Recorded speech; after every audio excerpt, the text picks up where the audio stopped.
stress, and Yo, imbalances. good people, it's your homie Herb, and you back upside the head with another hot banger boogie. So today we're talking about stress and really how it impacts our health. Now, stress can come to you in a lot of different categories. It's not just about the carbs, the proteins, and the fats that we eat that really put our bodies under stress from a physical standpoint, but it's also about the stresses that we can obtain through mental health, through emotional health, as well as our spiritual health as well, all right? And basically what this means is that you're trying to cope, you're trying to understand, you're trying to deal with the situation that's happening, whether it's right in the moment or whether it's over time, whether it's acute or chronic, right? And we're trying to deal with these things, and normally we have to utilize a particular hormone called cortisol in order to deal with these things. Now, cortisol is very good for these situations, but some of the bad things that happen when cortisol is secreted in the bloodstream is that it increases our blood sugar levels.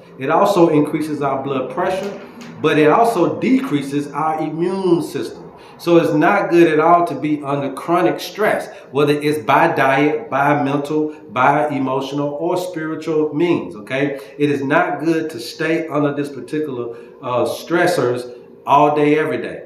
All right, and now the organs that are involved into this is your adrenal glands, all right, which secretes out the cortisol. But when they also run dry or get run down, it can also have an effect on the kidneys, okay? Now, when the blood sugars go up, now insulin plays a role in bringing the blood sugars down. Now we have the pancreas involved. But the pancreas, when it gets overworked, is also tied into the digestive system. So now you can start having problems with assimilating and digesting the foods properly that you need to digest in order to be able to get the nutrients from the foods that you need to get, okay? So that's a whole nother ball field. Now you're talking about the pancreas and the intestines, all right? Now, when you're not eating and when you're fasting, there's another organ involved that is also part of the blood sugar levels, and it's utilized to increase the blood sugar in the body, and that's the liver, okay? But when the liver gets overworked, it can also start to be a fatty liver, and it can also start to affect the gallbladder.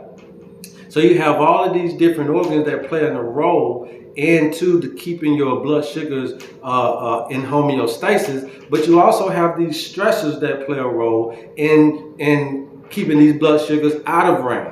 So the main thing that we have to do is make sure that whatever we're thinking about in our mental life, whatever we're feeling like in our emotional state, whatever we're believing in our spiritual state, and whatever we're eating, all right, and the water that we're drinking in our physical state, we need to make sure they do not stress the body.